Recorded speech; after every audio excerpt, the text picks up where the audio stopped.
ऊपर नरेंद्र मोदी की सरकार है, नीचे भाजपा की सरकार बना दीजिए। घुसपैठिए तो दूर, परिंदा भी सीमा के इस पार पैर नहीं मार पाएगा। ऐसे सीमाओं को सील कर देंगे। மத்தியில நரேந்திர மோடியோட அரசாங்கம் இருக்கு. அசாம் மாநிலத்திலையும் பாஜகவோட ஆட்சி அமைச்சீங்கன்னா ஊடுருவல்காரர்கள் ஒருபுறம் இருக்கட்டும், ஒரு பறவை கூட எல்லையை தாண்டி இந்த பக்கம் கால் வைக்க முடியாதபடி எல்லைகளை மூடுவோன்னு உணர்ச்சி பொங்க பேசியிருக்காரு. एक मैंडेट और दे दो, पूरे आसाम को हम घुसपैठिए के कब्जे से छुटाएं।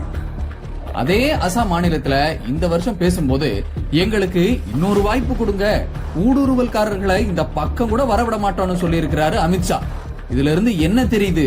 10 வருஷம் ஆனாலும் பாஜகவோட பேச்சு பேச்சா மட்டும்தான் இருக்குன்னு தெரியுது. உண்மையின் பாதையில் தமிழ்நாடு காங்கிரஸ்.